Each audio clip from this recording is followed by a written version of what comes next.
तमाम माझ्या सहकाऱ्यांना मी मनापासून शुभेच्छा देतो।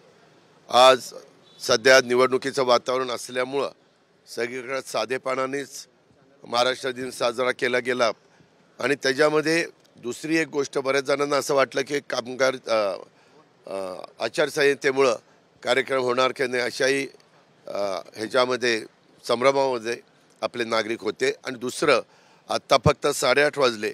मी आत्ता ज्यावेळेस मानवंदना घेत होतो त्यावेळेस मी पाहिलं, परेडला पाहणी करत असताना पण पाहिलं की एवढं उन्हाची तीव्रता 8:30 वाजताच आहे। म्हणजे बरेच जण उष्माघाताने त्यांना त्रास होतो, अनेकांना स्वतःचा जीव गमवावा लागलेला आहे।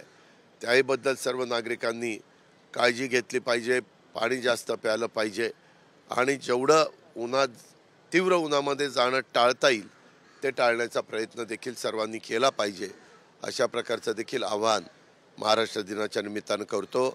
या संयुक्त महाराष्ट्राच्या निर्मितीच्या निमित्तानं ज्यांनी ज्यांनी हुतात्मा पत्करलं त्या 105 हुतात्म्यांना आणि ज्यांनी ज्यांनी संयुक्त महाराष्ट्र घडवण्याच्यासाठी योगदान दिलं त्या सगळ्यांना मी अभिवादन करतो, त्यांना वंदन करतो आणि बाकीच्यांना देखील शुभेच्छा देतो। दादा, तुम्ही भाषणात म्हणले की बेळगाव कारवार निपाणीचं महाराष्ट्रात आला पाहिजे। गेल्या अनेक वर्षाचा संघर्ष दरवेळेस 1 मेला सगळेच बोलतात, मग होत का नाही? 1 मेला नाही बाबा, ज्या वेळेस अधिवेशन असतं त्या अधिवेशनात पण राज्यपालांच्या अभिभाषणामध्ये आत्तापर्यंत जेवढी सरकार आली ते अभिभाषणात सुरुवातीला किंवा शेवटला त्याच्यामध्ये समारोप करत असताना बोलतात। सुप्रीम कोर्टात मॅटर चालू आहे, सुप्रीम कोर्टामध्ये ज्यावेळेस एखादी मॅटर चालू असते त्यावेळेस संपूर्ण अधिकार घटनेने कायद्याने सुप्रीम कोर्टाला दिलेला आहे। आपल्याला सुप्रीम कोर्टाला जाब विचारण्याचा अधिकार नाही आहे। तिथं आपण चांगल्यातले चांगले वकील दिलेले आहेत। त्याच्यामध्ये जे सरकार येतं ते सरकार 3 ते 5 लोकांची कमिटी पण नेमतं आणि त्यांना त्याबद्दलचा पाठपुरावा करायला सांगतं।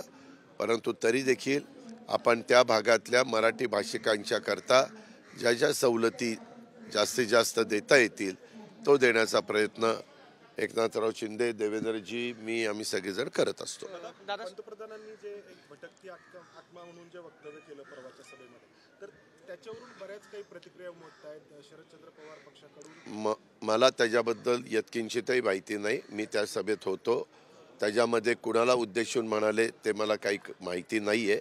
मी पुढच्या सभेत ज्यावेळेस पंतप्रधानांच्या समवेत मला उपस्थित राहण्याची संधी मिळेल त्यावेळेस मी पंतप्रधानांना विचारीन की पंतप्रधान साहेब, आपण जे काही भटकता आत्माचा उल्लेख केला तो तुम्हाला डोळ्यासमोर ठेवून केलाय का, आणि त्यांचं ऐकून मग मी तुम्हाला उत्तर देतो।